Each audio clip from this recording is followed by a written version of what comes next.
Hello there guys, welcome back to Younes Talks Football, welcome back to a brand new video. I hope all of you are doing well after earlier on and what happened today. It's a big day at Chelsea Football Club. Obviously, if you haven't heard already, Frank Lampard has been sacked as Chelsea manager. I've done a video on that earlier today, and if you do want to watch that and hear my opinion, you can check out this link right here. We now have news that Thomas Tuchel will be the new manager at Chelsea Football Club. It hasn't been confirmed just yet, as in officially announced by the club, but he is in London and he is expected to be unveiled at some point later today or tomorrow. But he is expected to be in charge for the Wolves game on Wednesday. So be sure to catch my preview for that game tomorrow. That's going to be very interesting, considering no one can give us an indication of what the starting 11 is going to be, that's for sure. We haven't got a clue.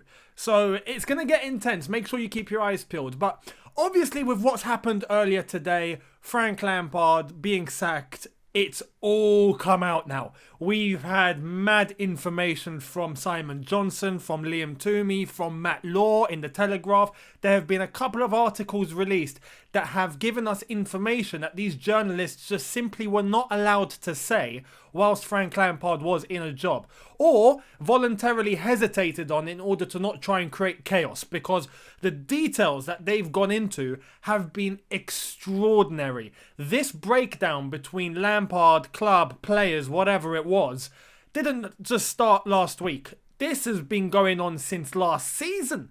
It's unreal. There's indications as to the January transfer window, as to, not this one, the last one, as to where relationships between the manager and board started to break down. We've heard about differences between Marina and Lampard. We've heard about Declan Rice being favoured over any other signing, and that didn't happen, which caused controversy amongst Lampard and his team. We've heard from Matt Law today about breakdown between players, certain players like Aspi and Rudiger that have had clashes. We've heard all sorts of things that none of us even suspected was going on behind the scenes.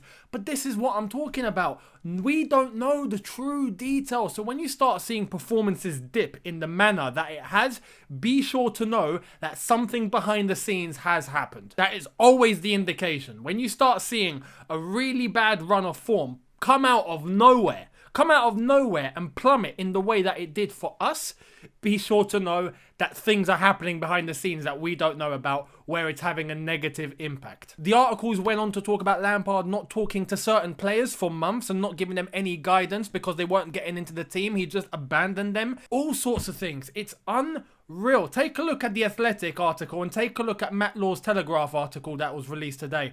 It's damning. It's honestly very, very damning. But Lampard has gone. We know this now. He's left, and as I've said, I've done a video on him already. We are now looking forward. Thomas Tuchel is coming into the picture. And with Thomas Tuchel, I've done a little bit of digging, and there's a couple of clips that I want us to react to. So this is going to be interesting. But before I do, what I've managed to find out on Thomas Tuchel is that the players that we have and the football that we've been trying to play, I think is going to complement Thomas Tuchel. Thomas Tuchel is someone that is reliant on possession, is reliant on heavy pressing, is reliant on intensity, but is very reliant on players constantly moving and creating options for each other.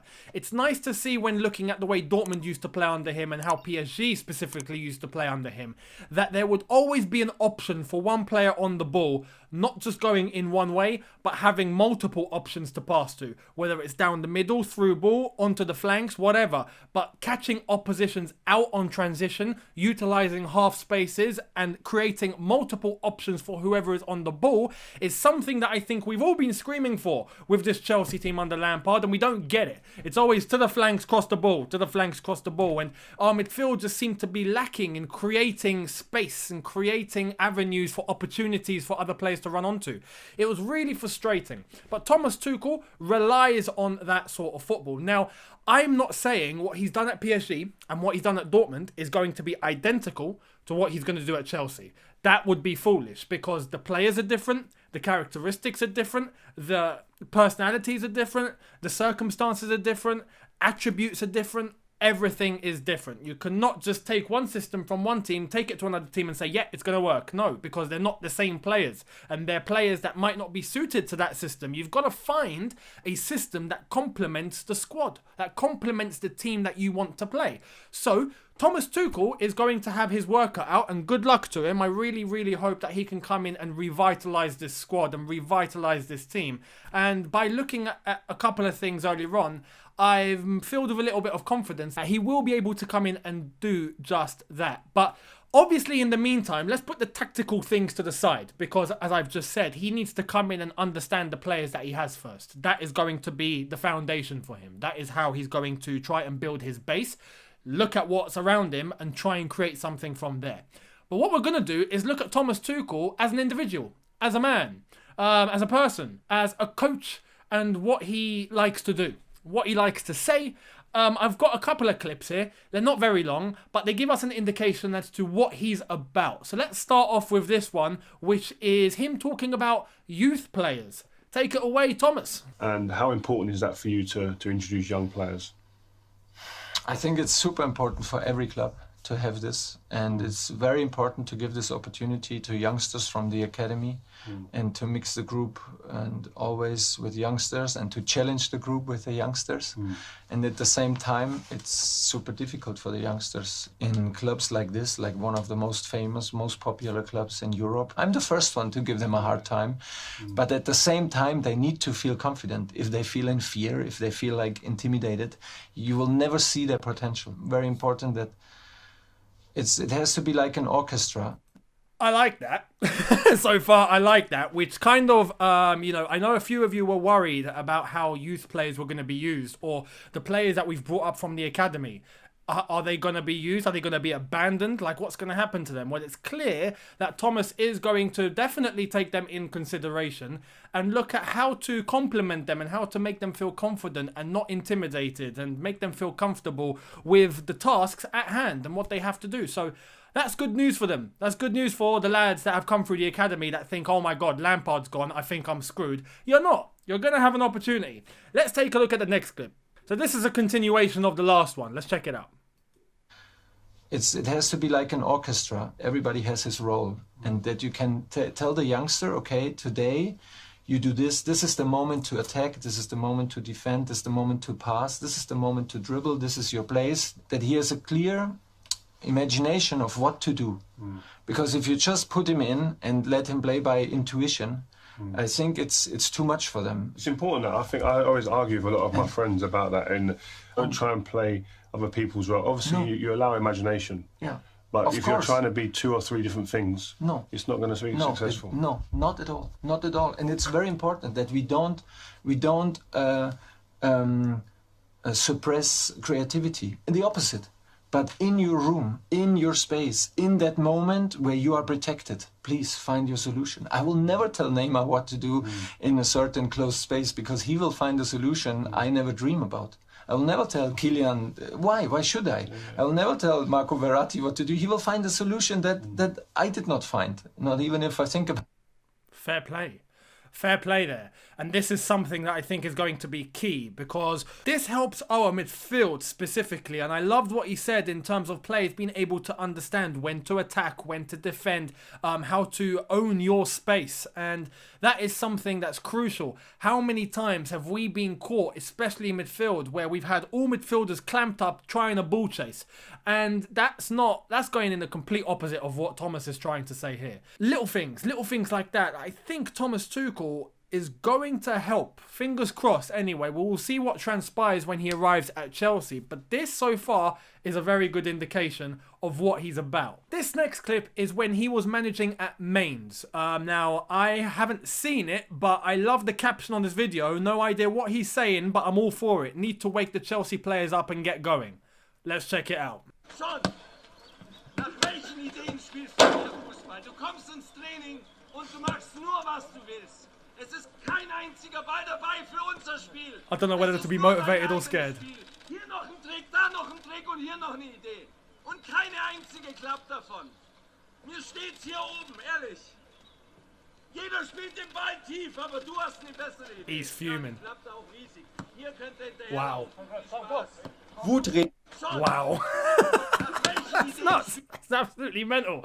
As I said, I don't know whether to be motivated or frightened. I found a translation as to what he said. He said, based on which idea are you playing football? You come to training and do what you want. There's no single ball for our play. It is only your game. One trick, and another idea. And none of them works. Everybody plays the ball deep, but you got a different idea. Well, it's nice to see that he's all about the team first over an individual. But this is good from Thomas in showing the intensity and how much it means to him, and being able to correct a certain individual when he's doing something wrong and keeping everyone on their toes. This is crucial because I don't feel like I've had this from Lampard. You know, maybe at the early stages of last season, it looked like it. But you look at this season, none whatsoever. And this is the intensity I want to see by the manager. And this is not just in training, but even on the touchline, which I know Thomas Tuchel does, which is great. Now, my only thing with Thomas Tuchel was the way that his relationships broke down at Dortmund and at PSG. Now, I don't know all the details. I need to look at it and try and find out what the hell happened. But I hope that's not going to happen at Chelsea. I hope he is someone who, by what I've seen so far, someone who's level-headed, that knows what's required and is very composed and objective with their thinking, which is good. So far, it looks like he is of that mold. Realistically, I don't think Chelsea would be going in for someone like him if they were worried about things kicking off at that level, like they did for Dortmund and PSG. Then I know there were some relationships with players that broke down. You look at the way a couple of times he was with Mbappe and it didn't look good. A couple of times we saw with Neymar, but Neymar had issues with the club, not necessarily Tuchel. And Tuchel explained that in an interview. But managing those big personalities and those big players, especially a Neymar and Mbappe, I think is going to help him a lot when he walks through the Chelsea door, because let's face it, right now, we don't have a player of that personality, of someone who's such a big player and difficult to manage. We don't have it. You could say Eden Hazard might have been of that stature. Eden Hazard doesn't seem like someone that kicks up a fuss. But when you're managing a Neymar and Mbappe, that's big standard, and it's nice he has that experience that he's going to bring to Chelsea. Hopefully no one messes about. Fingers crossed. But Thomas Tuchel about to walk through the door. We'll wait for confirmation when it arrives. Let me know your thoughts in the comment section below. I would love to hear it. Are you for Thomas Tuchel? Do you think he'll do well? I mean, we don't have a choice but to back him and to hope that it all works out. But in terms of what I've seen and what I've managed to study today, I'm definitely feeling more optimistic about him than I was at the beginning of the day. So, yeah, we'll see what happens. Anyway, thank you all so much for watching. Hit the subscribe button, hit the notification bell to be notified once I've uploaded. Be sure to catch my video from earlier on. As I said, the card is right here, so make sure you check it out. And I will see all of you tomorrow for the Chelsea versus Wolves preview. That is going to be a blinder because, as I've said, trying to predict the team that Thomas Tuchel's going to select now, I can't call it. But anyway, I'll try and see what I can find, and I'll try and come to a decision myself as to what would be the best team to put out, and then I'll let you know in the preview tomorrow. So make sure you catch that. I will see all of you then. Thank you so much for watching. Have a good one. Look after yourselves. Take care, and peace.